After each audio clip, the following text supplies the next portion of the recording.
22.5秒，也就是说，比一局吗？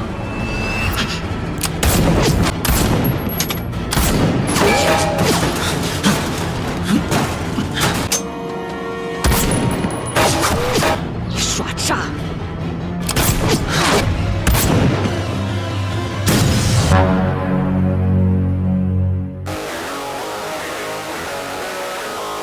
Halo para warga bumi, dimanapun kalian berada, gimana kabarnya? Kembali lagi di alur cerita film. Kali ini saya akan merangkum sebuah film yang mengisahkan seorang anak yatim piatu yang menjadi sosok sniper paling mematikan di sebuah satuan militer. Awalnya, bocah ini dipungut dari kampung kumuh sarang para gangster organisasi kriminal. Setelah dewasa, ia dilatih oleh seorang jenderal yang menjadikannya pasukan elit di kesatuannya.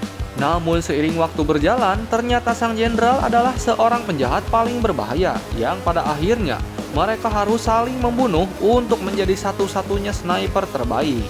Nah, daripada tidak penasaran dengan kisah selanjutnya seperti apa, lebih baik mari kita sama-sama simak video ini sampai habis. Dan ingat, jangan di-skip ya.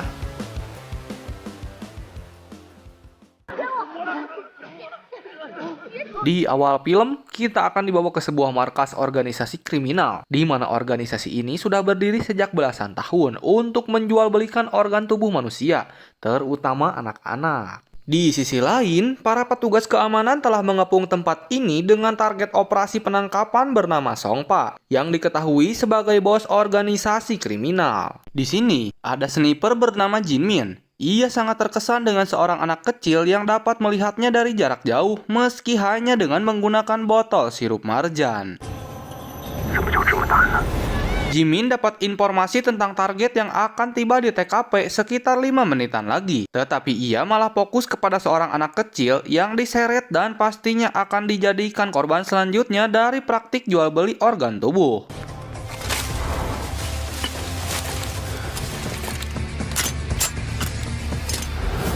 Ketika Songpa turun dari mobil, Jinmin jadi dilema antara menembak Songpa atau menyelamatkan anak kecil tadi. Namun pada akhirnya, setelah istihoroh, ia memilih untuk menyelamatkan anak kecilnya daripada harus memburu si Songpa yang bedegul.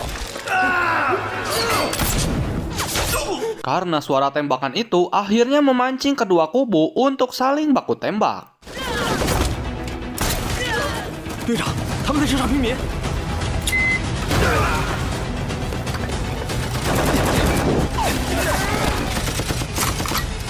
谢谢你，给你买宵夜。我说。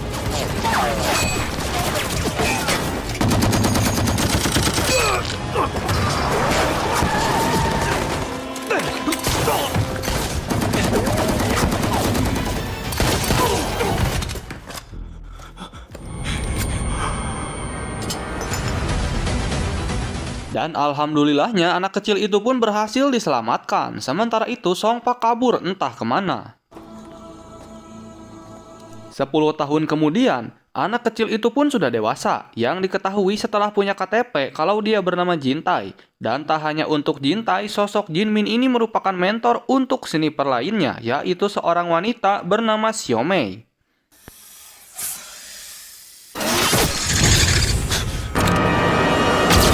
Jintai dan Xiaomei selalu bersaing untuk menjadi yang terbaik dalam dunia tembak-menembak, meskipun diketahui kalau Xiaomei lebih hebat daripada Jintai.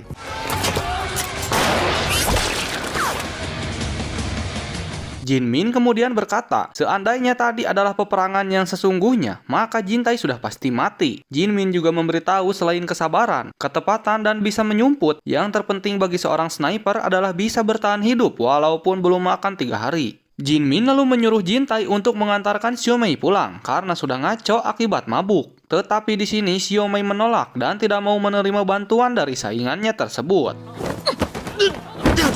Keesokan harinya, para anggota kembali berlatih dan hanya 2 orang yang berhasil lulus menjadi anggota keamanan BW, yaitu Jintai dan juga Xiaomei.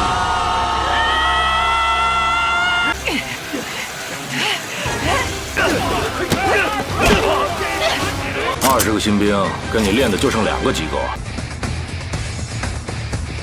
Singkat cerita, tibalah saatnya operasi penangkapan Songpa dilaksanakan. Di sini, Xiaomei merasa kecewa karena dia tidak diikut sertakan dalam misi ini, sedangkan Jintai adalah orang yang dipercaya untuk memimpin operasi. Si kapten yang bernama Wong sempat pesimis dengan misi ini karena dia sudah 7 kali melakukan operasi menangkap Songpa tapi semua hasilnya gagal. Dia juga mencurigai adanya mata-mata di dalam timnya sehingga setiap operasi yang dilakukan selalu diketahui oleh mereka. Sama seperti kejadian-kejadian sebelumnya, operasi kali ini pun sepertinya sudah bocor dan anggota banyak yang gugur, sehingga Jin Min menyuruh Jintai untuk mundur saja. Pengkhianat itu sepertinya mulai kelihatan. Dia adalah Cui, yang kali ini dia berusaha mematikan sinyal komunikasi.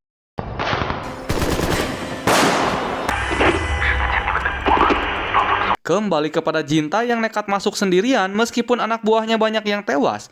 Keputusan Jintai itu membuat Jin Min menjadi khawatir dan menyuruh Xiaomei mempersiapkan tim kedua untuk membantu Jintai. Tetapi Kapten Wong melarang keberangkatan Xiaomei sebelum dia mengetahui siapa orang yang berkhianat itu. Di saat sinyal kembali normal, mereka pun bisa kembali menangkap siaran langsungnya Jintai. Di sini, para tim pun terkejut karena Jintai bisa menghabisi musuh meskipun dia hanya sendirian. Dengan sombongnya, ia memutar ulang kejadian baku tembak dirinya dengan musuh yang sempat tidak terlihat akibat sinyalnya rusak. Namun dalam baku tembak itu, orang yang menjadi target buruan yaitu Songpa tidak ada di tempat. Kapten Wong menyuruh Jintai menyisir semua lokasi yang ada di sana. Jintai menemukan sebuah laptop yang berisi tentang informasi orang-orang yang selalu bekerja sama dengan Songpa. Dan betapa terkejutnya, karena salah satu dari pengkhianat itu adalah Jin Min.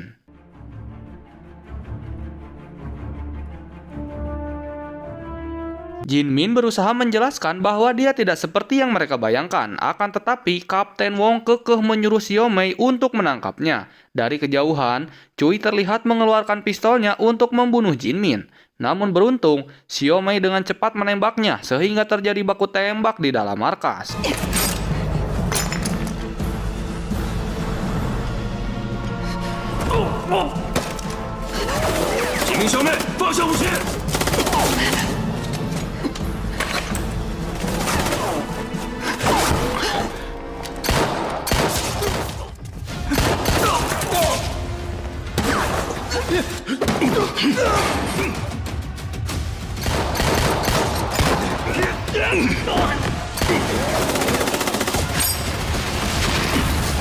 Jintai yang baru saja tiba di markas mendapati kalau Kapten Wong terluka parah. Ia lalu memberitahu Jintai bahwa Jin Min adalah seorang mata-mata dan Xiaomei adalah pengkhianat. Jintai ditodong Jin Min dari belakang, tapi ia berhasil mengelak sehingga terjadilah pertarungan.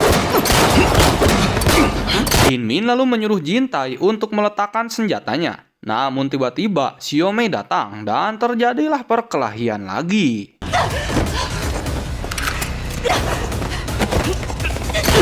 Hingga di saat Jin Min mencoba melerainya, ia malah tertembak.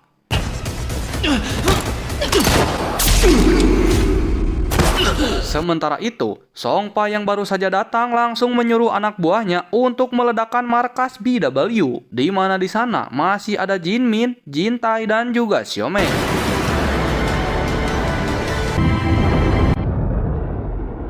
Beralih ke tahun 8 kemudian, Jintai yang selamat dari tragedi ledakan kini menjadi seorang pemabuk dengan tampilan skin seperti gembel yang enggak pernah mandi selama 3 tahun. Naasnya, saat ini dia malah digebugin gara-gara bocah nakal maling uang warga dan mengaku kalau Jintai adalah ayahnya. Selain digebukin, uang Jintai juga dibawa sebagai ganti uang yang dicuri bocah nakal itu. Jintai lalu membawa bocah bernama Adul ini untuk menemui ibunya yang ternyata dia adalah seorang wanita penghibur yang bernama sebut saja Mawar. Dia menawarkan daging mentahnya sebagai pengganti uang yang telah dicuri oleh Adul. Namun Jintai menolak dan malah membawa pergi si Adul untuk dia pekerjakan. Belum juga bekerja, Adul langsung menanyakan upah yang akan ia terima dari Jintai selama ia bekerja. Tapi Jintai yang santuy ini hanya diam saja dan menyuruhnya tidur karena besok pagi harus bangun. Keesokan harinya, mereka berdua pun bangun pagi dan pergi mencari barang-barang rongsokan untuk diperbaiki kembali hingga bisa dijual lagi.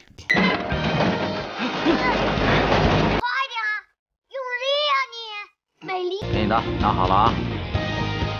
Di sini, Adul melihat sebuah spanduk donor darah dengan bayaran yang cukup besar yang sepertinya dia berminat untuk melakukan hal itu.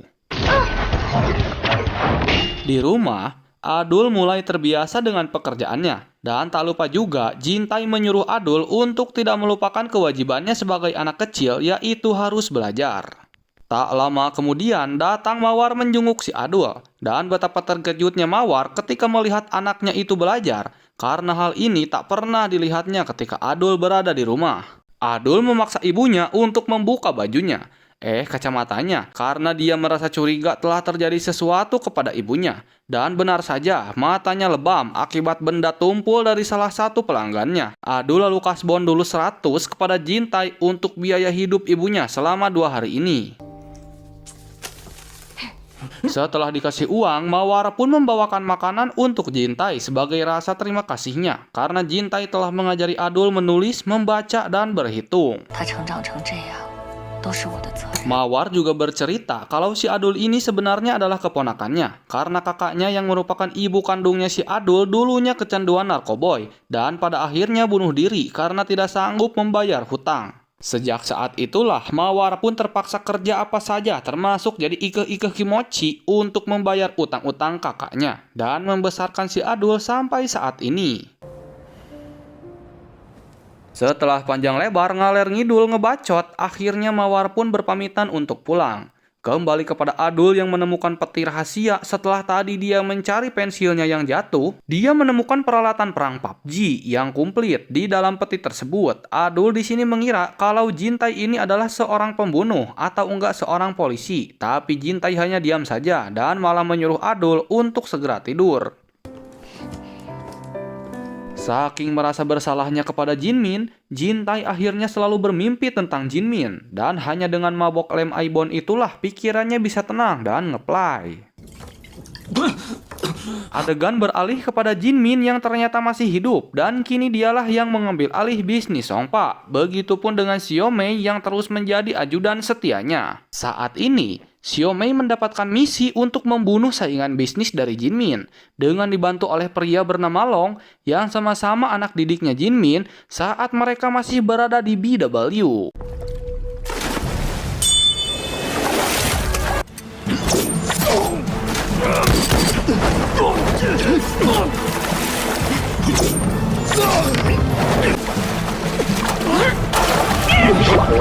Selain misi, Xiaomei pun memberitahu Jinmin bahwa dia sudah menemukan orang yang cocok dengan golongan darahnya Jinmin. Dan ternyata baru diketahui kalau Jinmin ini memiliki masalah dengan jantungnya setelah terkena tembakan dari Jintai 8 tahun yang lalu. Kemudian, kita dibawa flashback ke 8 tahun ke belakang ketika dokter bernama Kim menyelamatkan Jinmin dari kematian. Dari situ, Xiaomei baru mengetahui kalau ternyata Jinmin benar-benar seekor pengkhianat dan merupakan kaki tangannya Songpa. Saat itu, Xiaomei sempat ingin membunuhnya, tetapi dia teringat ketika Jinmin menyelamatkan nyawanya ketika dia masih ololeho alias bocil. Kemudian Xiaomei melampiaskan amarahnya kepada Songpa dan anak buahnya, meskipun dia sendiri harus terluka karena menyelamatkan Jinmin. Beruntung, Long keburu datang untuk membunuh Songpa dan semua anak buahnya.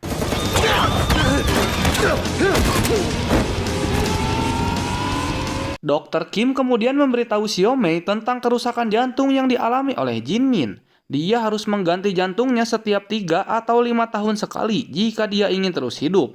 Golongan darah Jinmin juga termasuk langka, yaitu golongan darah Rhb negatif. Kembali kepada Jintai yang baru bangun tidur dan mencari Adul karena didapati sudah tidak ada di tempat tidur. Tiba-tiba Adul datang sambil membawa makanan dan minuman berikut uang yang sangat banyak. Di sini, Jintai marah kepada Adul karena dia menganggap Adul telah mencuri lagi. Ia akhirnya mengusir Adul dari rumah ini dan menyuruhnya untuk tidak kembali lagi.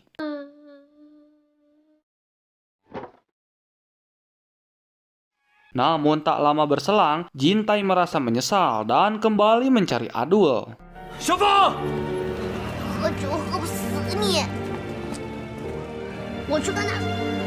Jintai sudah menemukannya, namun saat itu Adul malah diculik oleh Long. Jintai mencoba mengejarnya, namun tak berhasil karena dia diberondong dengan tembakan oleh Long. Ia kemudian melihat spanduk donor darah amal yang dia ingat ketika itu Adul sepertinya telah mendonorkan sebagian darahnya. Jintai kemudian masuk untuk memastikan apakah Adul benar-benar mendonorkan darahnya demi mendapatkan uang. Setelah Jintai memeriksanya, ternyata benar bahwa si Adul telah mendonorkan darahnya tadi pagi. Kemudian, Jintai memaksa seorang dokter untuk mengatakan di mana biasanya orang-orang organisasi kemanusiaan mengambil organ manusia. Si dokter pun memberikan sebuah alamat dan Jintai langsung menuju ke tempat yang dimaksud. Dengan berpura-pura menjadi karyawan, Jintai bisa leluasa masuk kemanapun dia mau. Di tempat yang berkamuflase sebagai restoran ini, Jintai masuk ke ruangan mayat dan berharap dia tidak menemukan Adul di ruangan itu. Saat naik lift, Jintai ketahuan oleh pegawai lain, tapi dia berhasil mengatasinya dengan cepat. Namun Jintai kembali ketahuan setelah dokter yang tadi dia sekap menelpon dokter yang berada di restoran dan memberitahukan kalau penyusup mungkin sudah ada di restoran. Tanpa banyak omong lagi, si dokter pun langsung memberikan obat bius kepada Jintai. Namun ia berhasil melawan meskipun dirinya kelayangan akibat obat bius tadi. Setelah saling bertetapan, sing horeng teh mereka berdua pun saling mengenal. Di mana si dokter ini adalah dokter Kim yang dulu pernah mau mengeksekusi Jintai di saat ia masih kecil. Jintai langsung ngamuk dan terus menanyakan keberadaan si Adul.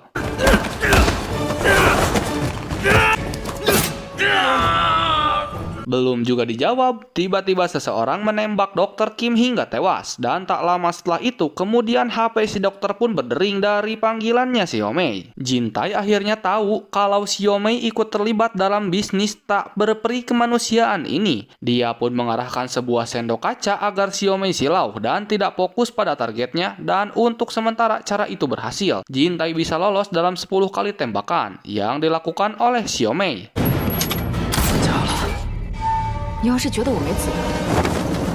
Xiaomei kembali menembak, namun Jintai lagi-lagi berhasil selamat. Ia kemudian masuk ke sebuah ruangan dan dikepung oleh para anak buahnya Long.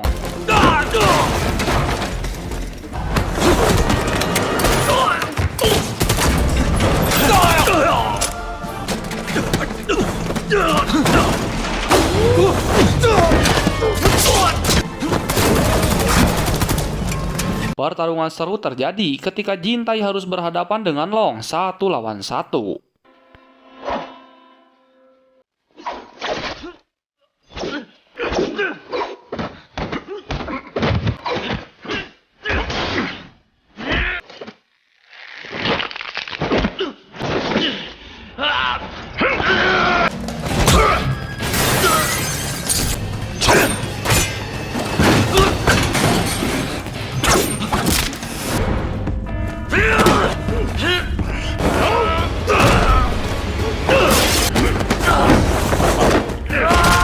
Jintai pada akhirnya terpaksa harus kabur sambil mencuri sebuah kalung keanggotaan miliknya Long.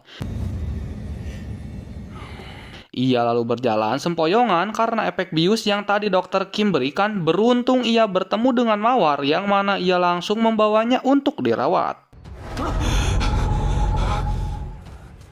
Keesokan harinya, Mawar pun menanyakan keberadaan Adul yang sejak kemarin tak bersama Jintai.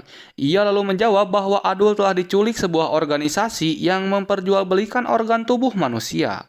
Mendengar hal itu, Mawar pun langsung menangis dan terus memukuli Jintai karena takut kalau Adul telah tewas dan organnya dijadikan suku cadang oleh para organisasi itu. Jintai kemudian menyuruh Mawar untuk babacaan dan percaya kepadanya bahwa Adul masih hidup. Untuk itu, Jintai akan berubah ke settingan pabrik yang akan menjadi seperti dirinya yang dulu. Ia mencukur rambut dan mengecilkan lagi perut buncitnya, persis ketika dia masih aktif menjadi anggota BW. Dan tak lupa juga, dia membawa senjata yang hampir 8 tahun dia kubur.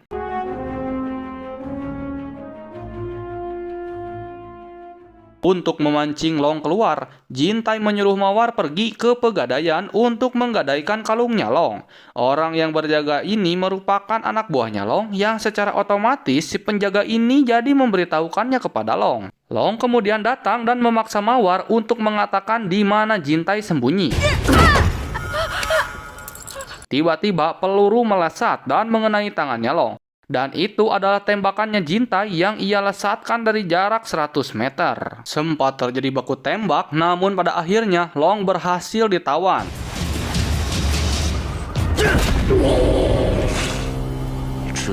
Kemudian Long membawa Jintai ke tempat di mana anak-anak disandra sebelum dieksekusi.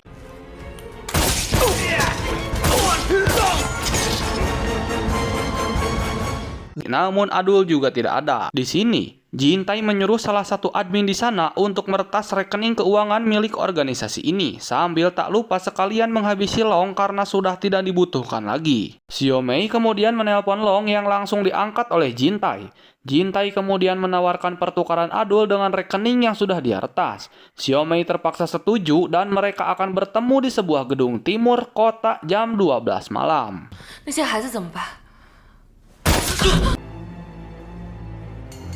Singkat cerita, siang pun berubah jadi malam, yang mana Xiaomei telah bersiap membidik dari atas gedung. Namun dia kecewa karena yang datang bukanlah Jintai melainkan Mawar. Xiaomei sempat menembakkan pelurunya ke bawah sebagai peringatan agar Jintai segera keluar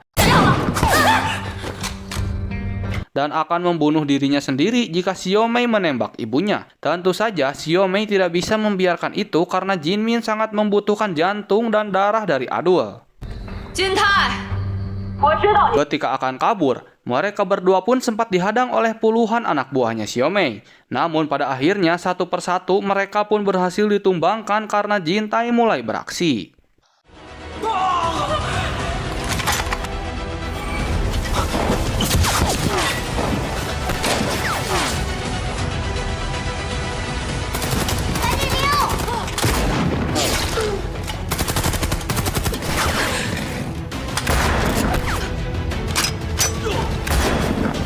Mereka berdua pun terus berlari sambil diawasi dari kejauhan oleh Jintai.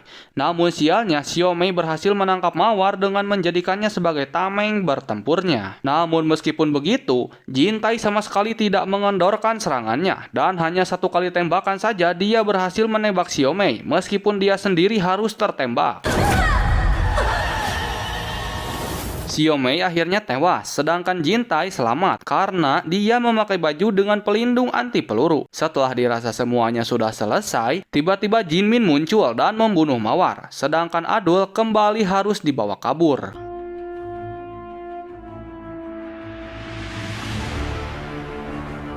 Di sini, Jintai sadar, ternyata Jinmin masih hidup dan menjalankan bisnis yang kotor. Ketika Jinmin bersiap untuk melakukan operasi, namun tiba-tiba suara tembakan terdengar dan beberapa kali mengenai kaca anti peluru. Jinmin lantas menyuruh anak buahnya untuk segera bergerak melawan Jintai. Meskipun sambil mendengarkan instruksi dari sang mentor, namun para sniper Ololeho ini tetap tidak bisa menandingi kehebatan Jinmin.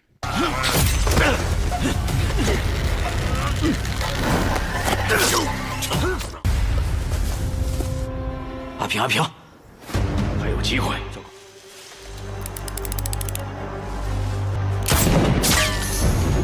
报告教官，集合。 Kemudian, baku tembak pun berpindah ke dalam gedung, di mana Jintai dengan mudahnya bisa membabad habis anak buahnya Jinmin.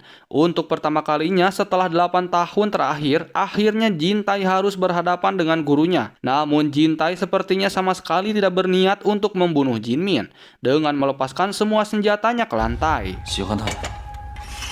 Jinmin menembak Jintai 2 kali, namun ia sama sekali tidak bergeming karena dia hanya ingin menyelamatkan Adul. Jinmin lalu berkata, apa hubungannya dengan anak ini? Kenapa sampai ingin menyelamatkannya? Lalu Jintai balik bertanya, "Apa hubunganku denganmu ketika kau menyelamatkanku waktu itu?"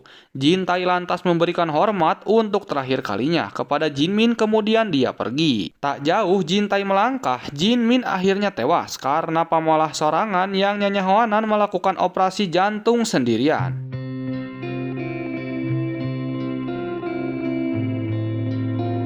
Keesokan harinya, Jin Tai pun mengantarkan Adul ke sekolah, dan untuk pertama kalinya Jin Tai dipanggil ayah oleh si Adul. Dan film pun tamat.